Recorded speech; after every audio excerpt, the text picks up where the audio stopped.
Brian, how's it going? I'm very, not to catch you mid-drink or anything. I'm very excited Yeah. to talk with you.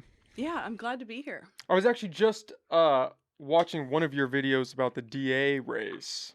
Uh-huh. I The think I one know which one. the one with the Kamada incident, I think you could Yes. call it.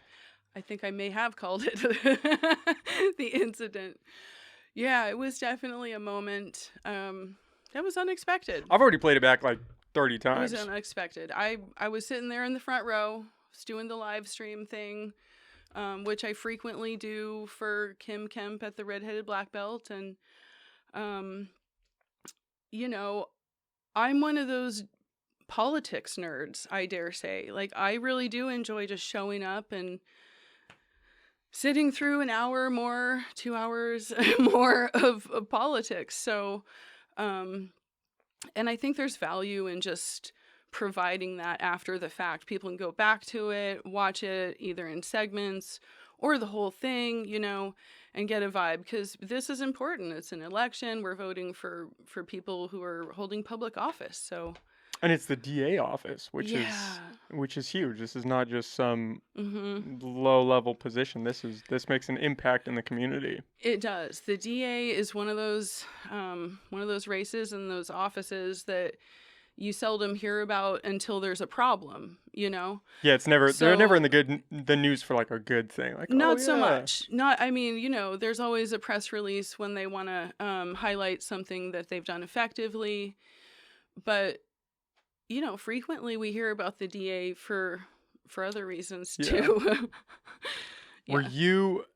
were you just shocked sitting there? So for people that don't know, it Mm, was a question regarding billboards in wetlands, and more yeah. specifically, Kamada's billboards. I guess he has a lot of Right. them around the area. I've seen a few. Okay, I haven't Yeah. seen any yet. It's a really nice little family portrait, and it's on a big billboard, and most of our billboards are kind of along Highway 101, and that tends to border a lot of the bay and in between. So um I didn't see that question coming.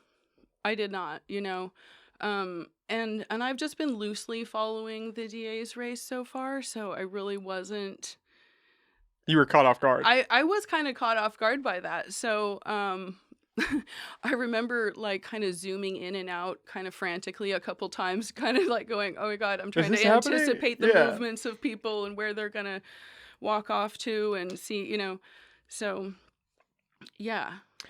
Has there been any talk about or any confusion around where he's gotten the funding for those? Is that what the issue was, or it's because it seemed like there was a nefarious spin of, Mhm. oh, where is he getting all the money? Yeah, I think that was part of I think that was probably the reason for that question, really. I Was to kind mean, of skirt around that and hope he hit on it. there is kind of getting it in there under the guise of and I have no idea who submitted the question. I'm pretty curious to know who submitted that question. And the moderator actually also said that there were several questions regarding billboards and how, it's a really hot topic lately. And I thought, really? Why does everybody Why suddenly is it care a about hot topic billboards? about yeah, so I thought, I mean, I digress. So, um I didn't see it coming, but I thought, well, he's claiming to be an environmentally aware prosecutor. He claims, he doesn't claim, but he did win the Environmental Prosecutor of the Year award in the state of California. And that's a specific award. It's not just the Prosecutor of the Year in California. So I think that the question was sort of juxtaposing, that claim of his that he's a champion of the environment with, oh, well, why did you do these billboards? And then his response kind of shocked me because um, I thought he was a little defensive, and I didn't see that part coming either, So, yeah, the campaign contributions, I think, was the underlying element there. And there's a way that you're supposed to declare campaign contributions. I think it's a 460 form. It's like roughly what it's called. And so you're supposed to fill that out in a specific way and declare certain parts of that are more specific than others and file that with the state. And I think that's something that's supposed to be publicly available too. So people can find out what's Mm-hmm. actually going on. Yeah. I Yeah. was surprised. His response did not surprise me. That first Really? initial response. I Yeah. saw that and I was like, oh, this video's kind of tame. It's like, I wonder what the next. What's happening? Yeah, what surprised me was Mhm. Stacy's response. Stacy Eads. Mhm. That surprised me when she got up and said that. I was like, okay, what is going on here? What is happening? Because if she's, full Yeah. disclosure, I had her on the podcast and we talked. Right, I saw some. And she seems so nice. And Right. then to see her kind of bring Yeah. down the hammer, I was like, okay, is there something here that I should be aware of? What's going on? Yeah, I really haven't been around her that much, so that was new to me. I hadn't seen that kind of feistiness, and Yeah, she came out swinging. yeah, and I thought, well, that's the prosecutor, you know, and I'm sitting there watching it happen, and I'm thinking, okay, so she's putting some skills on display here, right? And I just did not expect it to go the way that it did. And it just sort of erupted right in front of me. You know, I don't know what else to say. He was very defensive when he got up to rebuttal what she said. He was very defensive. Yeah. It was kind of like a flip of the switch. Yeah. And the other part of it, sitting there from my perspective, you know, there were people on both sides of me kind of hollering back at each candidate. And Michael Acosta, the third candidate, he was the only one who seemed to be, you know, he wasn't getting that kind of playback from the audience. And so after that, during the live stream, the rest of it, the moderator kept reminding the audience to chill out.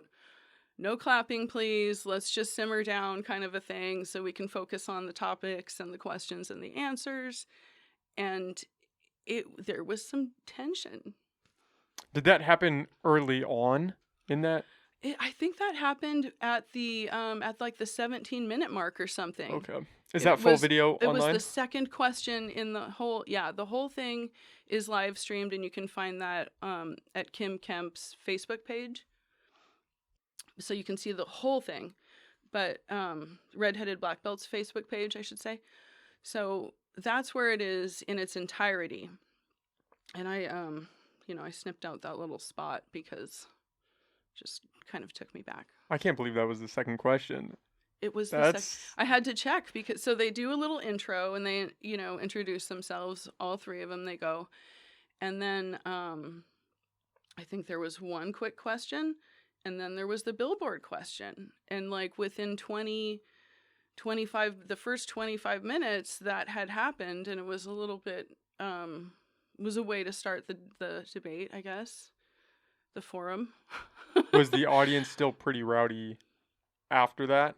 Mm-hmm. I'm guessing when that was happening, everybody was kind of on the edge of their seat. I mean, it was apparent that somebody was anticipating this question, right? And so... Well, someone submitted it, so they were... and I think that there was more than one person kind of waiting for this particular topic to come up because there was just so much response in the audience. And, I don't know. It was a lot, and I didn't want to like turn and look because I'm holding the camera or I'm kind of guiding the footage, and I didn't want to miss anything in front of me to see who's jeering behind me. Yeah, all the jaws just on the floor from the audience. Yeah. Do you think there's something there? Do you think with Kamada's campaign, do you think with that the there's... donations? Yeah, do you think there's something going on, or is that just a smear campaign? he said it was his high school friends that... Yeah, he said it was a smear. Paid for it, and so I believe he's probably being honest about that. I don't know if there's any discrepancies to be found in the 460 forums. That would be interesting. I haven't had the opportunity to look at those. But yeah, I think somebody is. So Trying to smear him. No, I don't know about that. I think that somebody's looking at the 460 forums to see whether or not... Check it out. Yeah. So I don't know yet. I don't know yet. I mean, I guess I'm interested to know if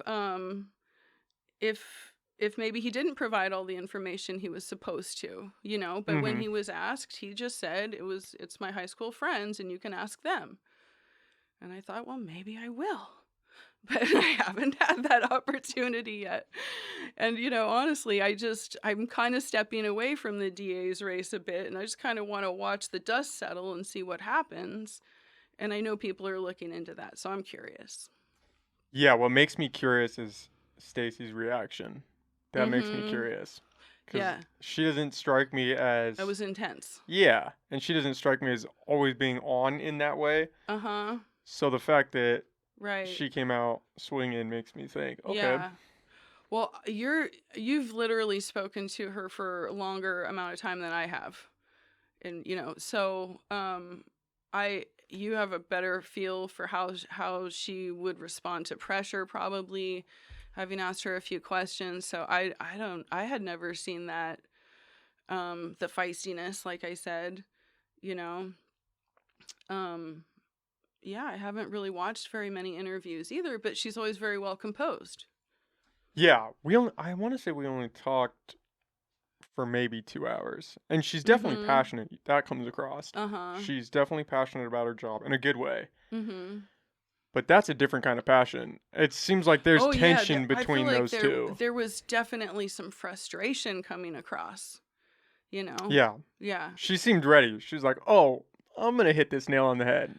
I Let's I let's." I thought, well, she's at least thought about this topic.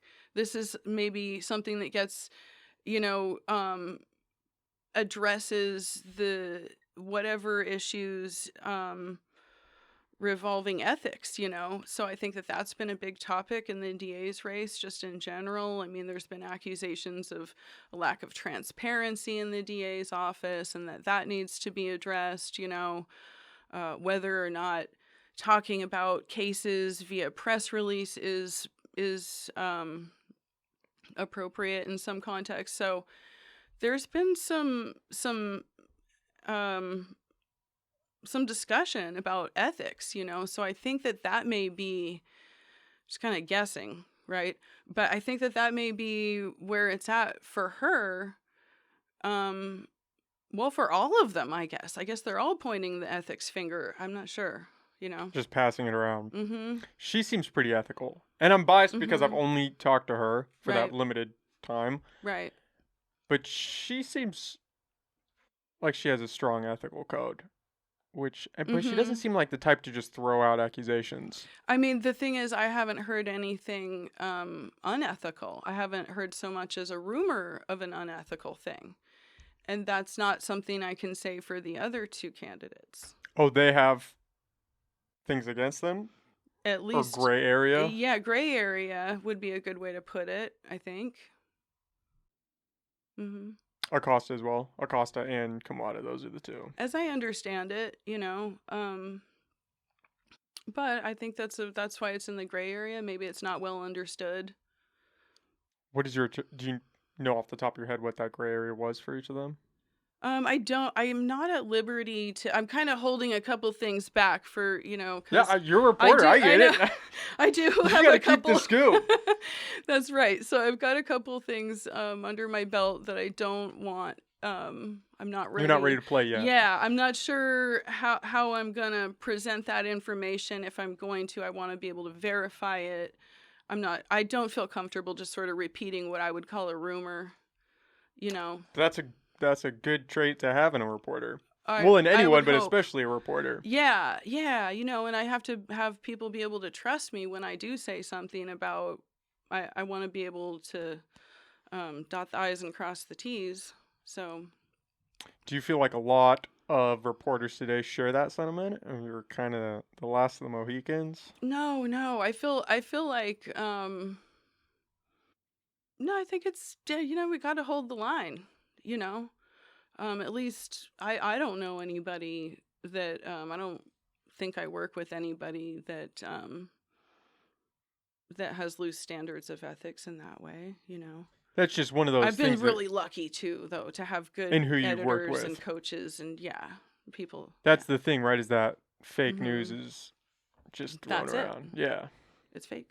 Yeah.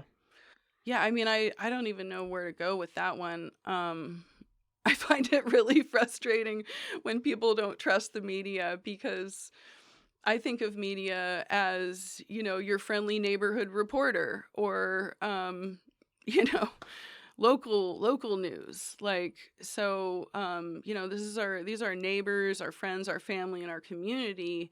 We got to be able to look these people in the eye. We see them in public all the time. It's a small town sort of vibe. So we don't have the luxury of just, you know, rolling out fake news or whatever. So it's difficult for me as just a local reporter, local freelance journalist to combat that sentiment, although I do understand, of course, the distrust there is in like corporate media and the national media. That's what I was thinking when I asked So, that question. right. It was And interesting I hearing you talk instantly about, think about local media yeah, cuz I'm like, not me. we're part of the good guys.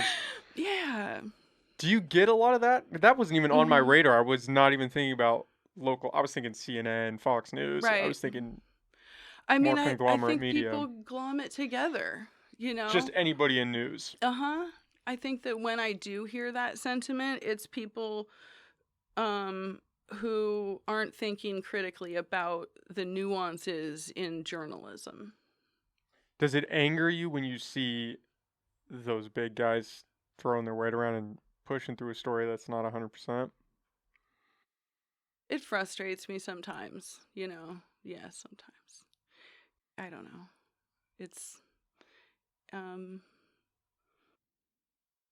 I don't know how big media works, you know. So I guess I have a lack of understanding in how you could balance profits with news, really. You know what I mean? That seems like the heart of the problem, right? Mhm. Mhm. Is it's a business and Mhm. you got to draw clicks, you got to draw eyes. It's not, Right. we need to put this story forward because the people need to know. Yeah. It's what's going to make us the most money at the end of this quarter. Yeah. See, I might be naive. But that's okay. You've only ever been freelance. Mhm. Mhm. Yeah, it's been fun. I mean, I've had the luxury of just covering things that interest me or that I feel are valuable to my community. So, um yeah, it's been fun. I've had this kind of streak of luck or good fortune or it's been really nice to be able to do the writing and the research and to represent people's stories locally and then be offered to get paid even something anything for it, is really a blessing, and I'm honored by How that. does that all So work? Do you hmm. just hang out around town and hope that something happens? I have no time to hang I out. was going to say. um I take an interest in a topic, right? And then I kind of just seek it out and look into it, find out stuff. Frequently the things are brought to my attention, and this is, I guess, it's kind of snowballed into a thing that happens. Um yeah, and working with the redheaded black belt, I'll have opportunities to go, do a breaking news thing once in a while. So it'll be something that's almost like an assignment, but it's kind of like, oh, this is happening. Are you available?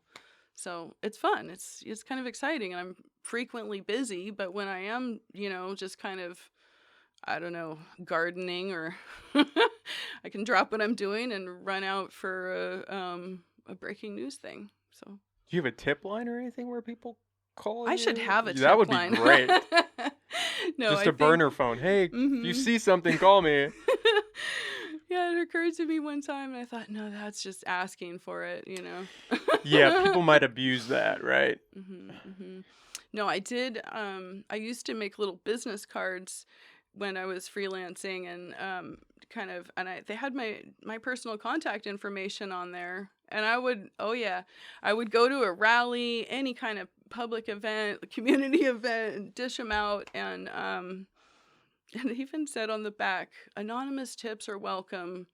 Everybody will be respected. All sources will be respected. So I did get a few calls. That was fun. Yeah. I think that actually helped with the nursing reporting. What did you do on the nursing? Oh, I had a lot of fun. I shouldn't call it fun, but I find it valuable, so I put a lot into it. So I did a lot of investigative reporting on the COVID, the hurdles of COVID within St. Joe's Hospital, and kind of how nurses and staff were coping with that over time, mostly during the Delta surge, but even before that, lots of reporting on local hospital and healthcare issues. How did that all pan out? I would imagine they're pretty stressed. Oh yeah, lots of stress, horror stories, lots of stress. Yeah, there's some good reporting on it. Yeah, and I met a few really valuable, nurse friends, I may call them, people in the community that help our relatives and people who end up in the hospital system every day, just to hear what they go through, and the kind of struggles that they deal with in their job capacity, but also the added complications of COVID-19, where they had all this extra PPE, personal protective equipment, where they have this just shields and gowns and masks, and they have to change donning and doffing every time they go in and out of the room, extra staff required, extra ventilation, just the whole 9 yards. So it was kind of a Twilight Zone moment in the healthcare industry, right? So, yeah. They're still locked down pretty hard even now. Mm-hmm. They still have all the plexiglass up inside. Yeah, a lot of people still do, and I don't think it's really gonna go away very soon. Yeah. You think it's here to stay for a bit? I kind of feel like it'll, it's endemic in some places already, and the virus keeps mutating. There's like I think the third variation on Omicron now floating around. So, and if we look at the state numbers, it's climbing again, both in hospitalizations, I think, and in deaths slightly. There's always a lag in deaths and hospitalizations as to when the case numbers go up, but it's climbing again, so that's no good. You know what freaks me out? Have you heard anything about monkeypox back Oh my east? God, I did see that. Yeah. Yep. I've kind of I'm loosely like, been what following now? that. Yeah. We It's have monkeypox. it's kind of freaking me out a little bit because it started a mhm. couple days, maybe a week ago, and it was Yeah. one case. CDC said, "Don't worry, not a big deal, no reason to be alarmed." Has it gotten to California? I don't think so, but I'm pretty sure there's at least 6 cases in a few different states now. Okay, because that's worse than when I looked. I Yeah. guess it was Thursday that I noticed it. I thought, okay, it's not Yeah. funny. Yeah. The first I saw it and I sat there and Ugh. said, "Okay, worth noting." Yeah, yeah. Monkeypox, Monkeypox, scary branding, way better than COVID. way scary branding. So scary. It reminds me of Outbreak. I have not seen that movie. Okay, you got to go I see need that to. movie, like, almost immediately. I have to say that.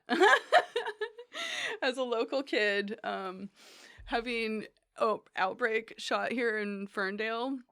Oh my God, Dustin Hoffman, Morgan Freeman, Dave Silverbrand, our local famous newsman, right? Can't go wrong. I gotta see really it. It's good. been on my list for a while. Yeah. I need to just commit. Yeah. No, it's good. Never gets old. Yeah. But how scary, right? Yes, monkeypox. I don't know. Yeah, and they're treating it with smallpox medications. Oh, I haven't seen that. I thought, oh, okay, that brings Comforting. it up to another level of horrifying to me. I mean, I don't know. It's sort of comforting that they have something, right? But I thought, what the fuck? Kind of like a resurgence of a variation on the theme or whatever. So that's not making me feel good. And it doesn't look good. Have you seen the pictures? Yes. It doesn't look like chickenpox. No. It looks way worse. It looks horrifying. Yeah. Dotted blisters. Pussy, Huge. open sores, blistering. Sorry. Yeah, we should put a warning on the little. I'll have to include an image Yeah. now, and then we'll do a graphic warning. Put that up. Ew. And they say it's not that, like, not fatal necessarily, or not as fatal. I don't know. What have you heard? I haven't looked that deep into it yet. Okay. I got to do some digging now that it's up to 6. Kind of scared me. Kind of scared me. Yeah. It did say that kids, of course, are more vulnerable. So, yeah. What freaked me is that the CDC for that first case said, not everybody's good. Don't worry, it's not gonna spread. Yeah. And now we're at 6, and I'm like, Yeah. I get that, close proximity. Now that it's in different states, come on. Yikes. I'm just thinking, okay, we seem to like the Humboldt County geographical, the benefit of our remoteness. We're pretty good. We've got some islands buffering, we've got that ocean, but I'm always like, it's just a matter of time, I feel like a fatalist where it's easy to slip into that, right? We almost can't catch a break. No, we cannot. It's COVID, it's Ukraine, now it's inflation and gas and all that in there too, Right. and now monkeypox. I mean, great time to be a reporter, though. I have had no shortage of interesting material. Oh, people are starting to siphon gas. Is that happening here? Yeah. I'm gonna have to get a lock and gas cap now that we did this. Yeah. No, get a lock and gas cap. That's right. Are catalytic converters still a thing? Is that still being stolen? That was happening. I did hear about a couple people who had an experience with that locally, and I thought, oh my god, that was pretty big. I don't really know about that. I'm not very car savvy. I like to admire cars and look at cars, but not sure why the cat is so valuable. I think it's because there's some small amounts of a metal that I can't think of the name like of. A precious metal. Yeah. Or something. That's the idea. They don't want the catalytic converter. They want that material that's inside of it. Yeah. Okay. And I don't know if they melt it down and sell it right or something they else. Must have a way to extract it or something. I know that it was something that's in there that's what they want. But that was big nationwide for a minute. Yeah, I know there was some news coming out of Oregon that it was a real problem. Yeah, so it's not very far away. And I thought, well, it must be. If it's in Oregon, it's almost always in Humboldt. What are your favorite stories to report on? Do you like going crime or news? I like politics and I like healthcare stuff. Yeah, I really like politics and healthcare. Environmental issues. Yeah, I love a good king tide story, where the sea level rise is a problem. All of a sudden, sea level, it's creeping on you, but it's a big problem. I like those. It's kind of nerdy, but I like the science stuff. I like data. Yeah. Well, and with healthcare and politics specifically, you can get lost fast. There's no shortage. Total rabbit holes, just left and right rabbit holes, black holes, all kinds of holes. Yeah. Yeah. And those are also the subjects that I guess it's the main things that I like to report on, but I do also find that those are the things that nobody finds sexy, to read about at length. So, part of that challenge is just kind of making it interesting or explaining why it's important or why people should pay attention. Maybe it's dorky, but I feel like we do need an informed electorate. So, I wish I had more time to do reporting during election season, and the whole lead up is a huge big deal, the way elections wind up and roll out and then fizzle or don't, I find it really interesting. So I like to be able to sort of get that out of my system with the reporting. I don't know if it's because I haven't been paying attention for very long, but it seems like everybody is watching the elections naudays. Local all the way up to the president, especially the presidential one, but that's interesting. Because you've got the auditor controller race now, you've got the board of supervisors. Now there's some stuff with the DA race. Yeah. Everything's pulling your attention. Yeah. But I'm 24, so I don't actually Right. I don't have that much experience, so I Well, that's can't fun. reach that far. I'm glad that people are getting into it. I think it's really important. I always told my son it's like politics is life. Life is politics. If you really look at it, it's hard to separate the two things. You just go on about your daily business, but there's nuance to everything if you look at it, and it's hard to separate yourself from the consequences of politics, whether it be the district attorney's office or, who's running for local judge. Humboldt County Superior Court judge has an open seat. That's a kind of a whopper. Um, yeah, or who's holding a seat on the Board of Supervisors is a big deal. City council is sort of a step up to that. So, or a step, it's in line with that. And so it's important. These are the people who are making decisions about, public funding. What are we doing with our money locally? And yeah, it's important for people to be engaged. And again, it's important to be informed, at least on some Mm-hmm. level. You want to have Mm-hmm.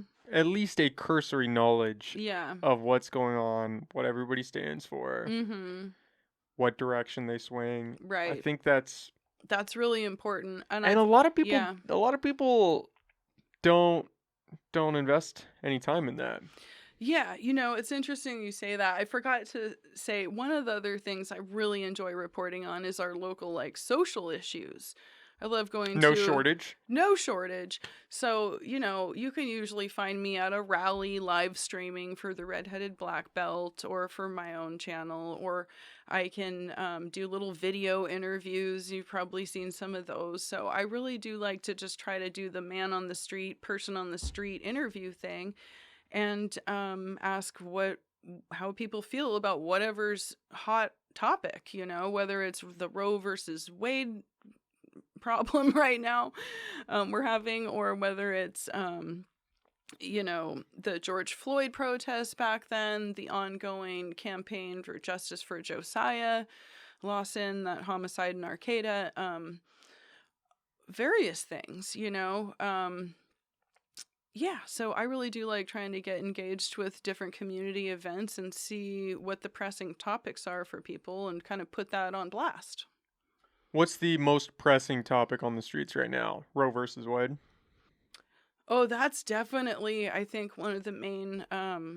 Yeah, there's been several rallies, and I know there's a whole slate of them scheduled. I can't remember what they are off the top of my head, but there's going to be an ongoing um, effort to sort of bring it to another national conversation and keep that conversation going. Several groups are gonna be collaborating on that, is my understanding. So that'll be something to keep up with, I think, for me. Is that the one that's grabbing most people's attention right now, in your opinion? um, locally or nationally? Nationally, I think it's huge. What about locally? Yeah, locally, local politics seem to be really taking a forefront right now too. There's the DA's race, and that's getting a lot of attention, and the auditor controller's race, that's getting a lot of attention. And so it's kind of a weird time in local politics right now. I don't know. It's people are very wound up about local stuff. So the Roe versus Wade doesn't actually seem as popular, as frantic, or as talked about, I should say, at least in what I'm looking at lately. And maybe I'm just centered on the issues that I need to be focused on for reporting. So that could also be it. I'm in a bubble. And I think we're a little biased here Mm-hmm. because even if it's repealed at the Supreme Court level, Yeah. we're still pretty much okay in California. Yeah, there's a comfortability where people don't really, and then people don't feel that sense of urgency here. And um the other thing I've noticed with it is that women of an older generation, even older than me, like my mom's age and older, they're really livid. Like they're really pissed. But not so much women younger than me. They seem to be, mildly aggravated in comparison. And it's interesting because you've got these generations of women who saw the change happen, and they know what it was like before that, as they would say. And they have said to me many times, and they know the difference, and it's not cool. And then the young women are kind of going, my body, my choice, but they don't have that experience and that firsthand knowledge of, like, as one woman put it, not being able to get a job or not being able to get a credit card, or, being afraid that her mom was going to ship her out of state if her boyfriend got her pregnant when she was young. So those are weird things for me to think about, even, so yeah, it's not a good time to be a woman right now. It's very confusing. Do you think that stems again from them not seeing that dark side of what happens when there is no abortion protection?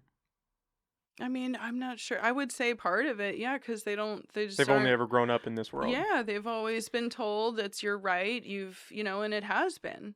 They've rightfully been comfortable up until now. And so, personally, I was really shocked. I didn't think that we would ever be in this position of having to fight for this. Again. Again. Mm-hmm. Not just fight for it But again. Again. Yeah. Yeah. That's what worries me about my generation, and more so the kids a little bit younger than me, Mm-hmm. is there's no real fundamental understanding of how we got these rights and what people went through to get them. Right.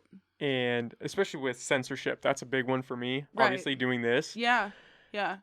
I think, again, my generation and the one below would be the generation to really embrace censorship and really say, no, we need this to protect people. This is for the betterment of society. We have to censor certain voices. And they don't understand how much of a problem that is. Yeah. And the fact that people died to get that right. Yeah. Yeah. And in other countries don't have that. Right. And you can just... In China, you just disappear. Right. You're just gone. Oh, dear. Yeah. You're just gone. Yeah. And we have it, and people die for it. There's other places in the world where, there's a ton. You may be stoned in some places of the world. You may be just find yourself without a job in some places of the world, or it's not quite against the law, but it's frowned on, and you find yourself stepping a toe out of line, and then you find out the hard way that that's not appropriate. All for the noises that you make with your mouth. You could lose everything. It's shocking. It's shocking. Does that upset you as a reporter? Absolutely. Yeah. Yeah, totally. Because, sometimes people will want me, for example, to report on a subject. And just, it's not an editorial. I need somebody to give me the facts of the matter, and I need to be able to reference it or at least quote a source and know what I'm talking about. It's not just me pulling it out of thin air. So, I can't say something that someone else isn't willing to vouch for or say or explain to me or be the expert on or whatever, right? And so, yeah, it's frustrating sometimes because, I'm kind of losing my train of thought here. Just freedom of speech. Yeah, freedom of speech is important, and you may not like what somebody has to say, but bordering on hate speech, they're allowed to say what their opinion is, man. I think it was the ALU. I'm gonna run with this. Don't quote me on this, but I'm gonna say it anyways. Okay. I believe the ALU back in the day fought for the right for a group of Nazis somewhere back east to protest. ACLU? ACLU. What did I say? ALU? Yeah. My acronyms are all over the place. That's okay. Thank you for catching me on that. Yeah. So the ACLU, yes, and it was a huge case. Yeah. And they fought for their right to do it, and I believe they went ahead and won, and that group did it. Yeah, off the top of my head, I think that's correct. I don't remember the time, date, place, or anything. Yeah. But I believe roughly this is accurate. Yeah. Yeah. I don't think anybody would do that today. I if a group know. of Nazis wanted to Ugh, open we would Nazis. have to, the ACLU would have to step up again. I don't think they would. What made me say that was that the ACLU did something a while ago, like Hmm. during COVID, that was against that. They were fighting for some group Oh, not to be able to speak, and that's that's interesting. what made me think of that. I wonder what their reasoning was, or I wonder what case that was, But you that's, know? I mean, that just shows how important it is Mm that hmm. Yeah. you have to fight almost I mean, more for the opinions that you disagree with, because as soon as those go away, who mm. decides that your opinion's okay? Well, there's that. And there's also the value in a conversation. You know, there's value to being able to have those hard conversations and get to the bottom of something. And if something's wrong, then we need to have that conversation and discuss it, you know, and we need to hash it out, and we will see what makes sense and what does not. But, you know, to just say, I don't like what you're saying, I disagree with what you're saying, you're wrong, without allowing that discussion to occur, I think is wrong. You know, you're Yeah. depriving people of the educational experience or the ability to reason it out and to see the logic there. So, you know, snuffing it out and putting it in the dark, I think, is counterproductive to, you know, the alternative, which is, you know, you could just talk about it. You have to combat bad information with good information. Right. I think when Mm you bury it underground and hmm. lock it away, that's when Mm it turns hmm. into something really dark. Right. And I would say, you know, combat inaccurate information with accurate information, right? Because there's no morality to information, it's just information. So it's just a matter of fact or not, you know, or if it's someone's opinion, it needs to be clearly stated that this is just someone's opinion, man. What is your stance on the censorship debate? Do you think it should Hmm. just be an open floodgate? Do you think it's okay in certain circumstances? Um, Because no. I mean, now with the yeah. shooting in New York, right in Buffalo, Okay. I believe the attorney general is investigating these platforms, which makes me think they're gonna Oh. try to work in censorship in there somehow. Hmm. You know, I don't like censorship just in general. I would start by saying that. I, you know, I'm a real big fan of George Carlin.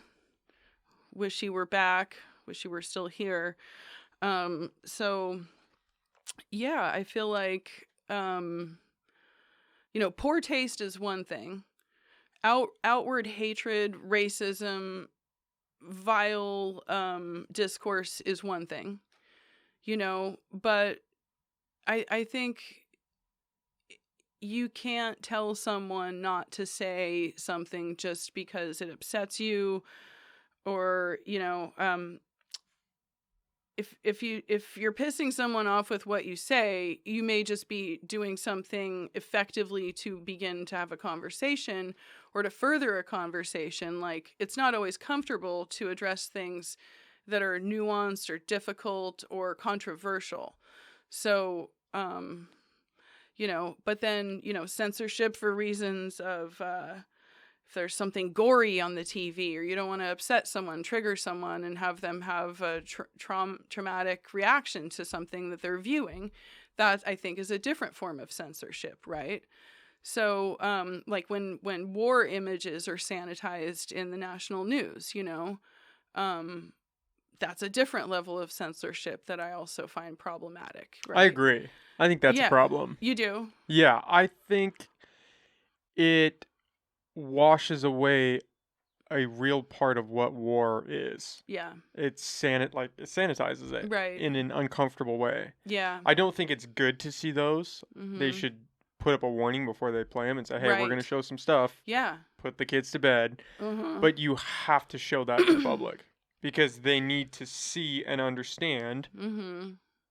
these are our choices. And Right. if it's a good thing, then we have to suffer through that Mm-hmm. and be there for those that are Yeah. going through it. But war is brutal, and Yeah. I think not showing that to the public makes them more calloused to it. I think that's part of this Ukraine or situation. even ignorant to the situation. They don't understand Yeah, the reality how of it. would they if they weren't being told or shown the reality of it, you know? So I do find it really troubling that our national news isn't showing really the same depth or quality. Or maybe I'm not seeing the best stuff. That's possible. I do live in a news bubble. But I try my best to look at different sources and all kinds of forms of news, right? Press conferences are like one of my favorite things because you're getting it just unscripted and uncut. And that's what the news agencies then work from, generally speaking, right? Unless it's like an in the field news report, which is also amazing. But I also have enjoyed watching international news in comparison to US news to see what their take is on things and kind of look at what they're showing viewers, you know? So, for instance, like German news or British news and even Ukrainian news with their own stuff. Um, Very interesting to me to compare news production and news, you know, reels or what they're showing people. And you get to see the spin that's put on it by each of those Mm-hmm. countries, right? Yes. Fascinating. Yeah, I believe they can't show coffins draped in the flag on the Oh, news.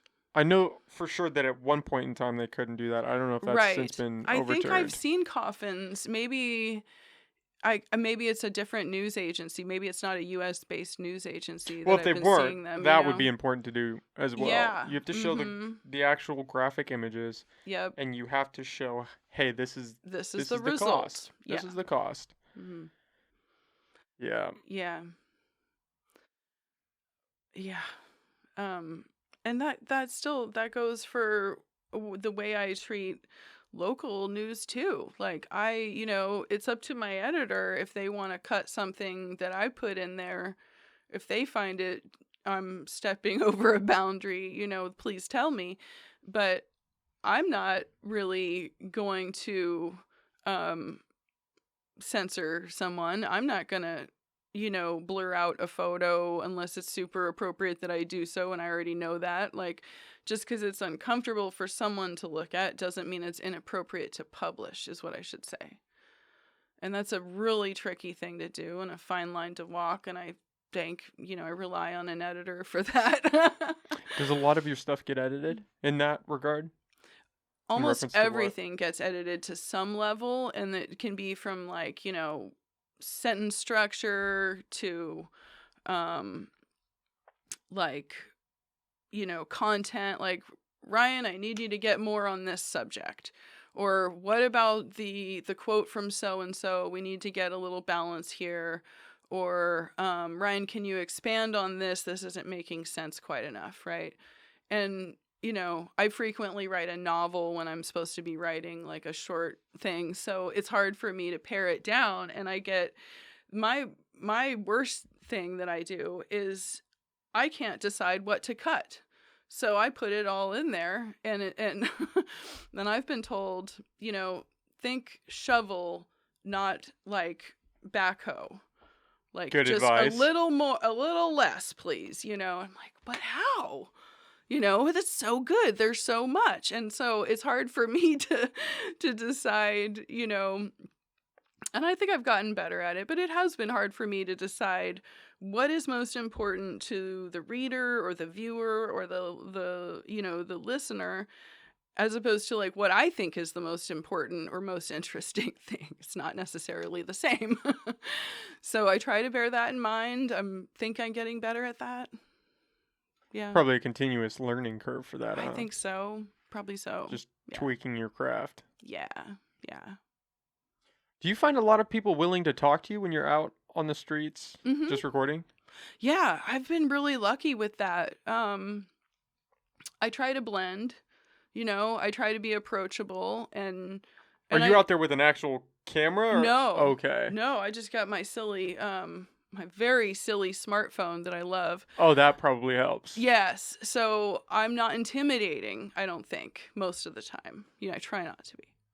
So, yeah, I have a lot of fun with it too, and I'm genuinely there because I want to be, and maybe that comes across. I think that kind of helps, you know.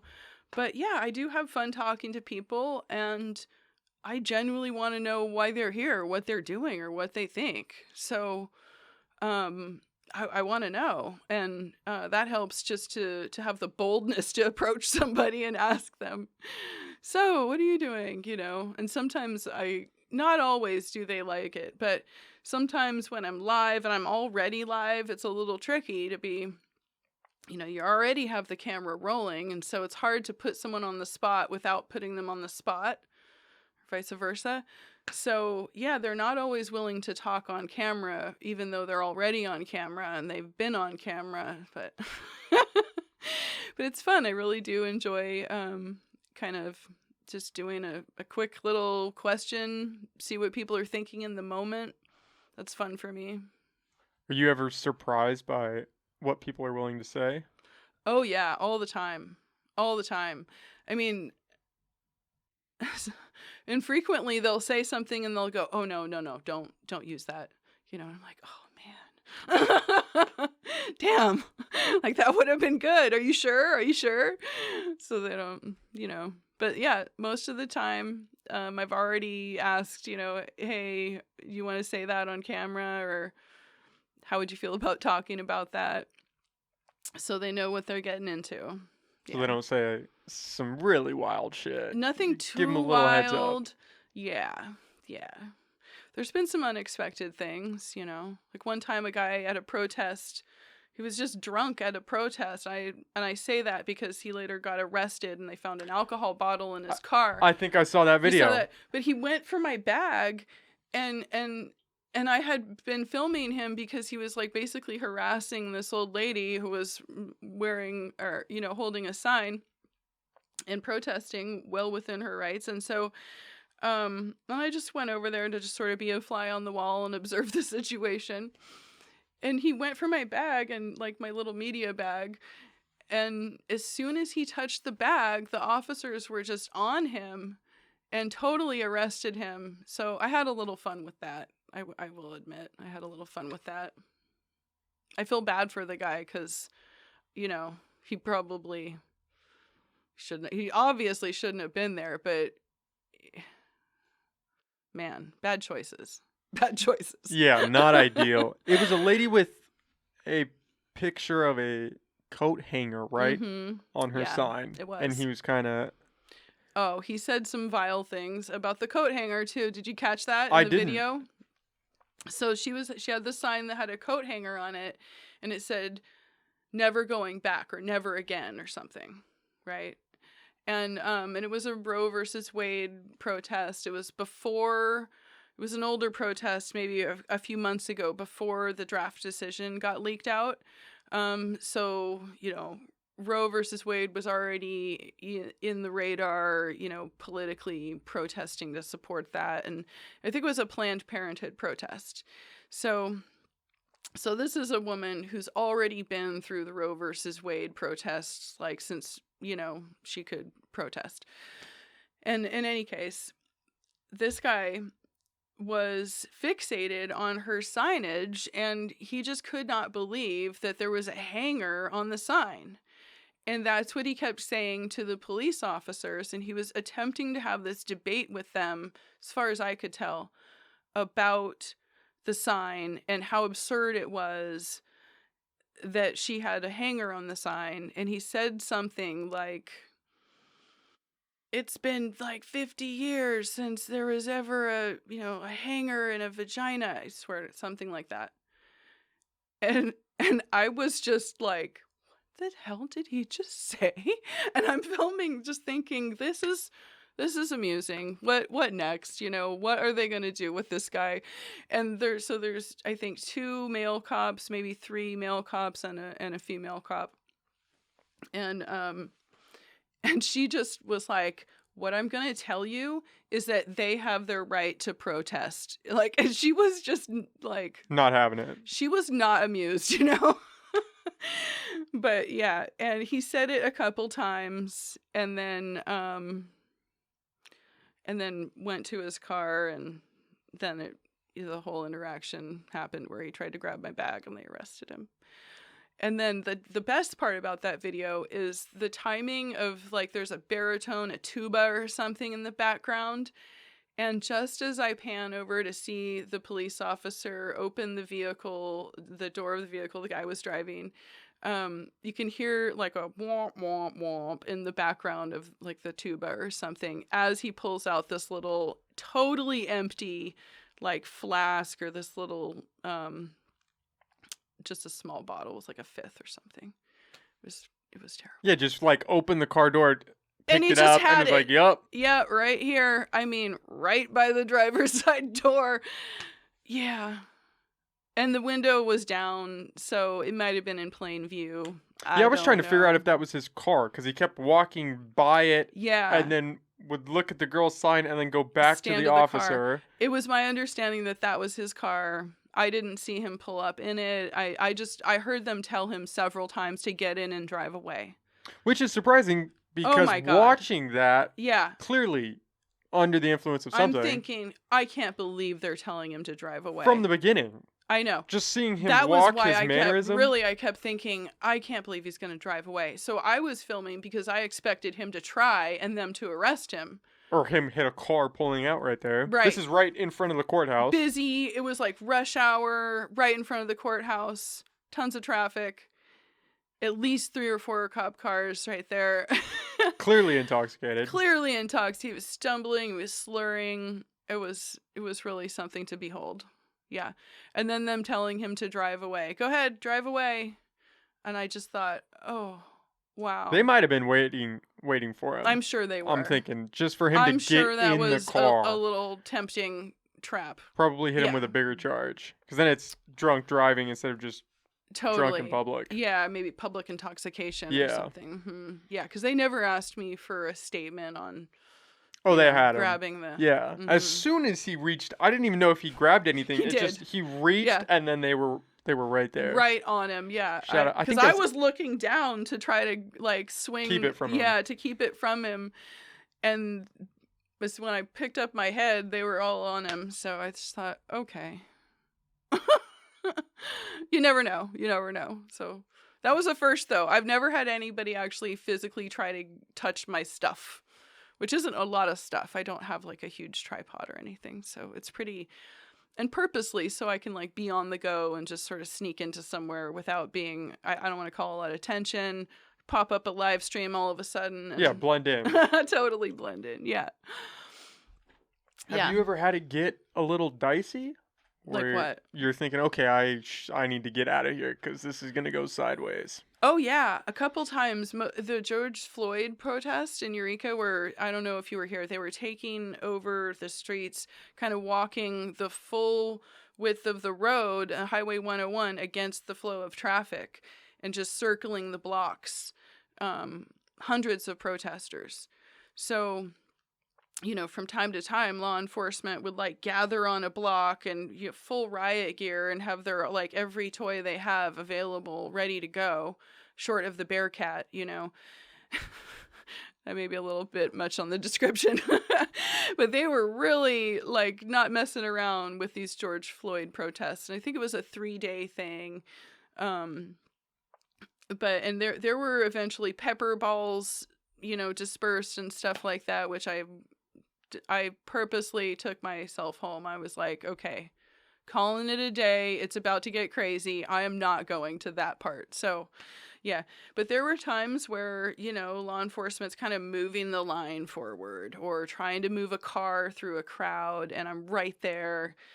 That was one moment during the George Floyd protests where somebody broke a window out of on the back of a vehicle, and I was right there. And so it's just real chaotic, So you're trying to respect the boundaries of law enforcement. You're also just trying to get the shot and get in the midst of it and see what's going on, Was that the incident where a car hit people in the protest? I think that was the same day. Okay. And that vehicle did actually, as it moved forward, because it did get kind of attacked from the back. I don't know if it was a rock or something cracked or broke the back of the car. the windshield, but then it did run over a girl's foot or ankle or moved her out of the way in some way. I can't quite remember. It's all kind of blending together at this point. But yeah, she right in front of the courthouse, kind of in that intersection right there. So, and I don't think it was serious. Like she didn't go to the hospital. There wasn't a big scene or anything. But I do remember her going, "Oh my God," you know. Yeah, I wasn't there, but I heard it. Those Yeah. protests got There's some fun pretty videos. crazy. Yeah. Yeah. Yeah. What else? There's usually times where there's like a police line and they don't want you to get in the way. There was one time where an attorney had he decided that rather than giving up his client or the location of his client, he had directed the client to bring to his office an explosive device,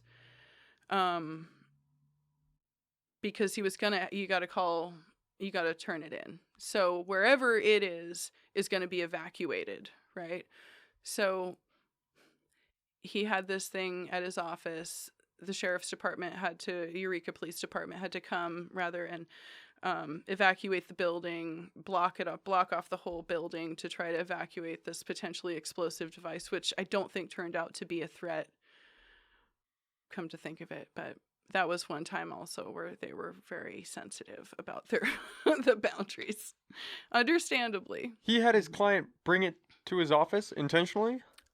That's my understanding, because otherwise you gotta call it in and they're gonna be, it's no longer confidential who the client is.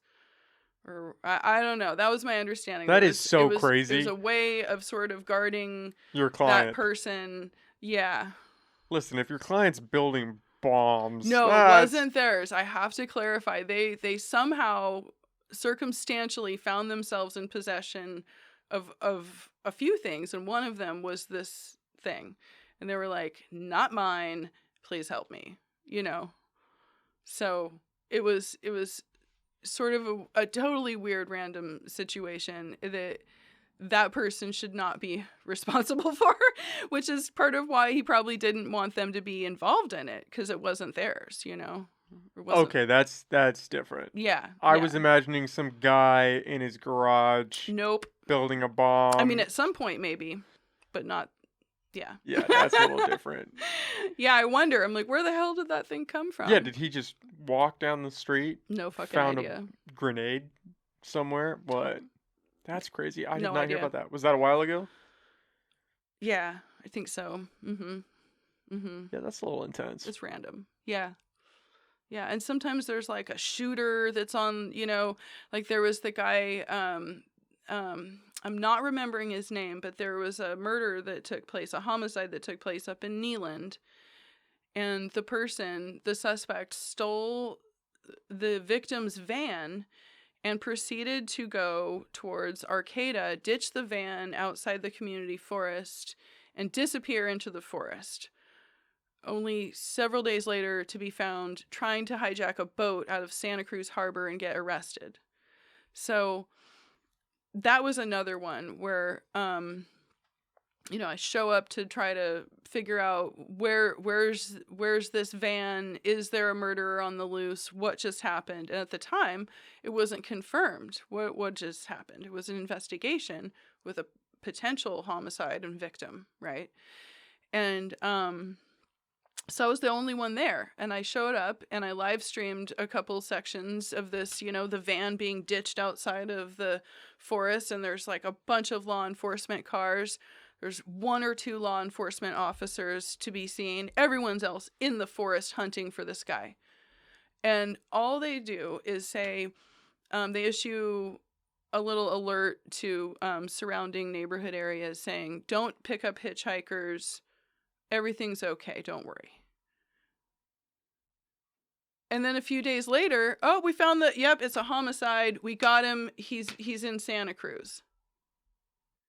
And I'm just thinking, how the hell did he get out? So you can see there's this video of him in a police chase. Like they're right behind him. Next thing you know, he's lost in the forest. Next thing you know, he's in Santa Cruz trying to steal a boat. And I'm just like, how does this happen? And so that's there's a perimeter around the forest. They got it all blocked off. It's just weird. You never know what it's going to be. And there's apparently, a murderer on the loose, very loose.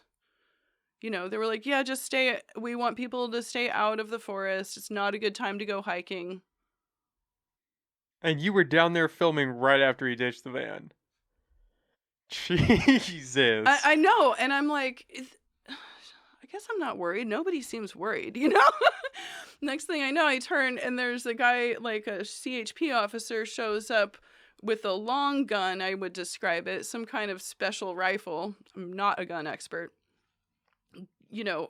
Kind of fast walking into the forest. So, I'm thinking maybe I should be worried. This doesn't seem like everything's fine. Doesn't sound good, So, yeah. That is so crazy. Little heads up would have been nice. Little heads up, I'm thinking, do I need a vest? Like, yeah. When they start bringing out the big guns. Yeah. Okay, what's happening again? I was like, I'm not sure about this. But some excitement, I need some adrenaline. I guess. Yeah. That's a good dose of adrenaline. Yeah, sometimes I feel like a glutton for punishment. Like, what is wrong with me? Who does this? It's fun, though. It's kind of fun. So, in an instance like that where it's kind of breaking news, how did you get that tip? Did you... Oh, that's one of the exciting things. So, and I don't know how much of the magic I should reveal of this, but Kim Kemp at the Red-Headed Black Belt, is usually monitoring scanner traffic. Okay, that's what I was wondering. Somebody usually is. Yeah, and there's a small but mighty team of people at the Red-Headed Black Belt that are doing that. And so I'll get a communication, hey, are you available? And in this instance, Kim called me and I was stuck in a drive-through coffee line getting a coffee. And I got all excited because I used to live up in Neyland, so I'm familiar generally with, so I was like, okay, I can go up this way or I could go up this way. What's the fastest way to get there? And halfway up Neyland Road, up to Greenwood Heights Road, I thought, oh no, I'm not getting there. I don't see it. The crime scene is different than the van. We're going to go find the van. So I gave up on trying to find the crime scene, hightailed it after the van. It was just kind of exciting. Yeah. I know, right? That's crazy. Who does this? Yeah, right? It sounds exciting. I mean, again, definitely a dose of adrenaline. Yeah. Especially in that instance where you're kind of racing and it's to all get there. sad, too. Super sad. In what way? Well, because I'm aware that, at the time, not really being at liberty to say what had happened, but we're generally aware that probably a woman just got killed and there's a psycho or a murderer or somebody has done this, or there's at worst case scenario, best case scenario, a very violent interaction happened and somebody just lost their life. So, you got to go into it with a little sensitivity too. So I try not to be overly excited about some kind of drama, whether it be breaking news or an accident. What kind of breaking news is could be anything. So it could be a car accident.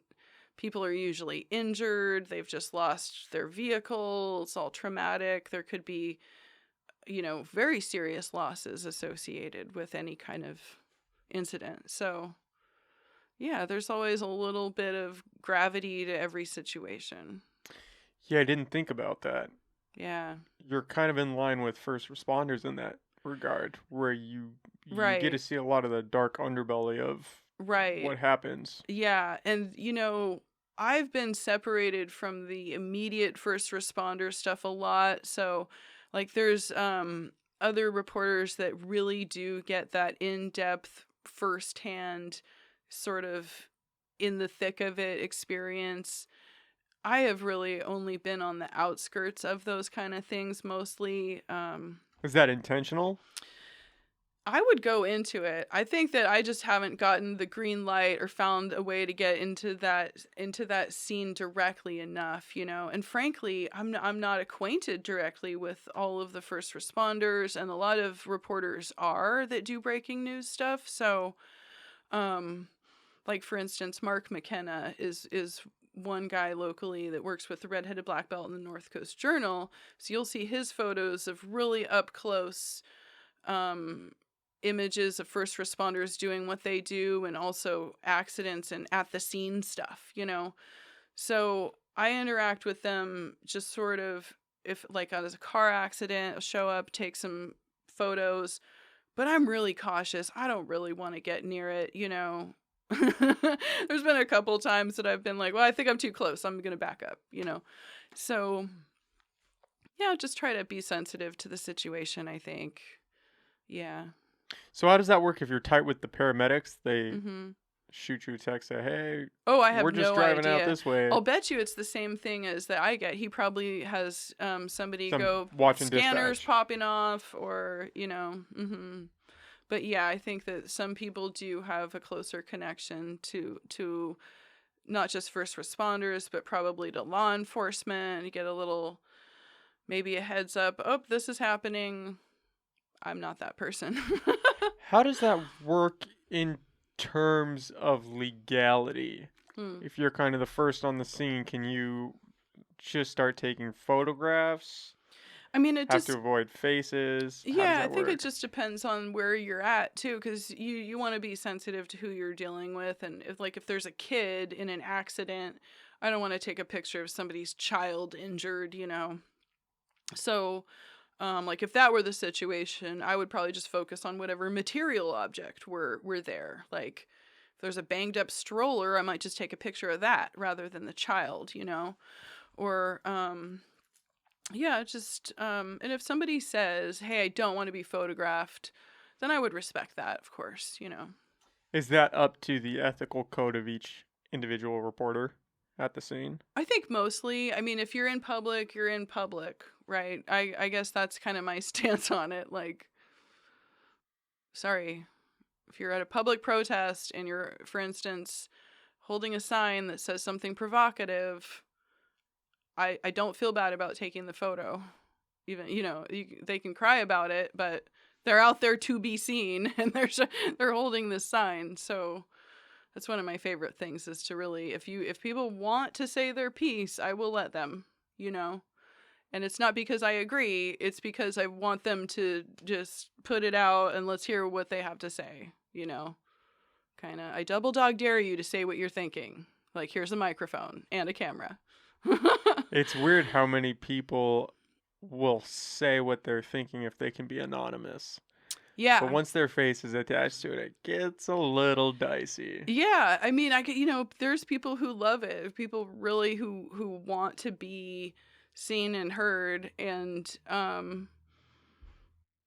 you know, sometimes you might have to check, you know, verify a couple things, right? You don't want to just give them a free rein. I don't, I particularly don't want to just be a vehicle for someone's agenda, you know. So, yeah. Do you push back on that in terms of questioning or how they Um respond? And Yeah, then if you I'm quick dictate. enough on my toes, I will. You know, if it's really sensitive and politically controversial, I may just kind of, if I don't push back on it immediately, I may just take it back and go, well, I don't need to work with that. Like, this isn't something that's valuable. Don't need to incorporate that. It's of no good, no use. So, yeah, but I do also like to just sort of do the fly on the wall videos where people are saying whatever they will say, and there it is, you know. I'm not going to editorialize on it or make any comment, but ta-da. Yeah, kind of like the district attorney video. I was just, well, that happened. You know, so I enjoy doing that. Kind of a recap. Yeah. I've been working through that in regards to doing this, Mm-hmm. just in the sense that you don't want someone to come on and just lay out Right. their whole agenda Yeah.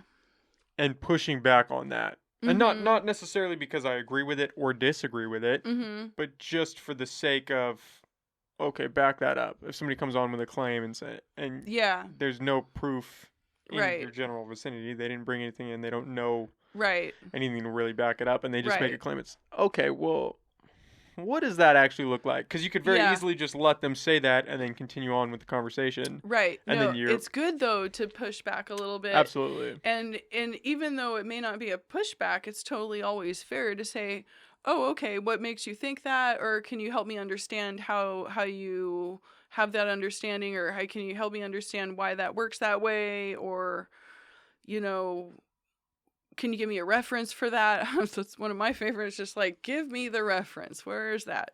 So that's, it's totally fair and it's valid. And if people are gonna, have an agenda or say, make a claim or have an opinion, it's fun to know why they do or where they get it. Even if you agree with them, and Mm-hmm. almost more so if you agree with them, Oh, yeah. because then you get to see their line of thinking on that, and if there's any Mm-hmm. holes, Mm-hmm. you're gonna see that in their Right. argument of it, Mm-hmm. and that's been a cool limelight. Yeah. That is interesting. Yeah, because everybody doesn't come upon their knowledge in the same way. Yeah. Do you ever have people that do an interview or say something, then reach out to you and say, "I can we pull that? Can that?" Absolutely. How do you handle that? Absolutely. Oh my God. I it's like one of my most pet peeves. You've been waiting for that question. I Okay, just now we're getting to the good stuff. well, okay. You know, it sometimes feels like a waste of time and energy, right? Because you spend time digging into a subject, you talk to somebody about it. I may have done research, I may have even interviewed someone else to corroborate something or build on a topic or whatever. Multiple people even. It's like the thing snowballs, right? And so in working on it, um and especially something that involves an interview with someone else, is because it's based on whatever their experience was or their knowledge or whatever, or their input. So yeah, when someone retracts or is like, "Oh, change my mind. Oops, sorry, cold feet," right? It's like, okay.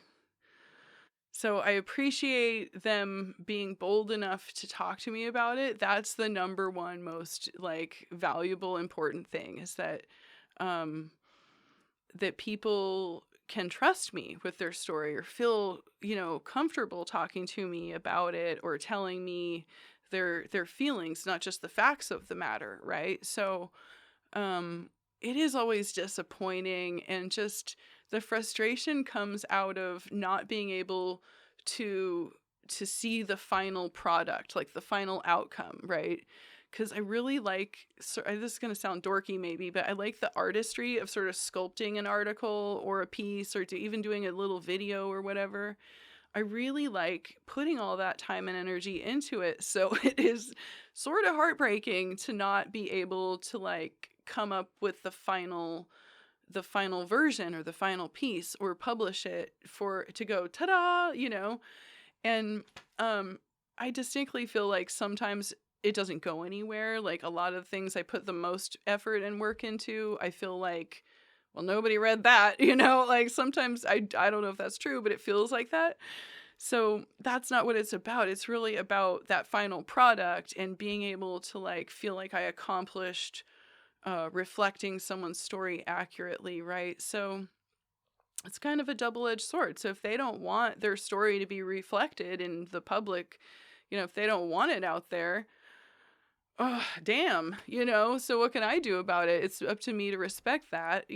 So, um, yeah, that, I guess my reaction is because this has happened a lot lately too, where people will have something that they really want to talk about desperately, and they will talk about it, right? But I'm not allowed to talk about it. So That is frustrating. And then, maybe they get comfortable later and say it on their Facebook page, and then it's out, but it's not in an article that anybody cares about or reads, and so the issue hasn't necessarily been publicly addressed, but they got it off their chest, you know? So that's like the part two of it that's ultimately more frustrating. So have you dealt with that though? Oh yeah. I Yeah. I am now, and we can talk about that. Do you ever just say fuck it and put it out anyway? Or if somebody says, "Hey, I don't feel comfortable," you pull it. I pull it. You know, Do you have the power to pull it? Or is the power in their hands? They oh, could I don't even, yeah, that actually, I don't even know if that has happened because I never, if I have something super sensitive, right, I really go to great lengths, I think, to make sure that the person is comfortable. I'm like, look, I'm quoting you like this. This is what I'm using as a quote. Are you comfortable with this? Right? And 9 times out of 10, it's like, okay, yes, go. Right? And 9 times out of 10, I give it to the editor and it flies through just fine. And I think the only time I had an editor pull something was when I did radio stuff at KMUD. Um, it might not be completely because it would be in the SoundCloud in the archives, so I'm not sure. But I know that at least a section of it was like redacted or taken out or something, or maybe they pulled it down completely. Um, but it was regarding an interview that I did about a women's march several years ago that was like a big political kerfuffle. And it was like, we're going to cancel the women's march. No, we're not. It's going forward. And there was this whole big thing. So, yeah, one of my editors at KMUD got a complaint from the woman that I interviewed saying, I didn't know I was being interviewed, which was ridiculous. She definitely knew. But so in any case, the editor, rather than kind of dealing with that person and the controversy, just decided, okay, forget it, we're pulling it, right? Or we're clipping out that section or whatever it was to fix the problem. So I think that's the only time I remember something being actually unpublished, so to speak, or retracted that I can recall. Yeah, but normally if somebody, before it makes it to my editor or the publishing site, whoever it is, I'll be really sure, and yeah, I've never had anybody pull it after the fact, but I definitely had people say, okay, never mind, I'm just not ready, or, oh, I'm waiting for one more thing, and then that one thing never comes, or so that happens all the time. Have you ever considered just releasing it either because the story warranted Mm-hmm. an audience and it's something Right. that's not the right way to phrase that. It's something that needs to be heard Like time sensitive. no, maybe just a part of a greater conversation, and Mm. that voice or that particular sentiment needs to be Mm-hmm. expressed. Mm-hmm. That's kind of vague. Um, I think I get what you mean. Like just for like a urgency of the situation. Well, in saying that, I'm thinking of a situation. Say you interviewed a killer, right? And Mm-hmm. you got, I don't know, something, just something there. You interview him, Mm-hmm. then you don't put it out because he's like, this is gonna make the public judge me in some weird way. Right. I try not to pull punches. I mean, I don't know if, I guess that's how I'm trying to phrase it, maybe. yeah, I mean, if somebody, trying to think, I don't really think I've ever had a problem. Um, I've had a situation where I've did this whole interview with somebody, and at the end they were like, okay, let me see that article when you're done. Or, okay, I'd like to, review that when you're ready with the draft. And I'm kind of like, that's not how that works. You don't get to write my draft. Like, sorry. So yeah, there's been a couple times that I just dropped it like a hot potato and moved on. Like, forget it. I'm not doing that article anymore. Or, sometimes I just don't have time is the real reason. And it's kind of a headache. So I'm like, well, I don't, just don't have time for that. So never mind. Um, yeah.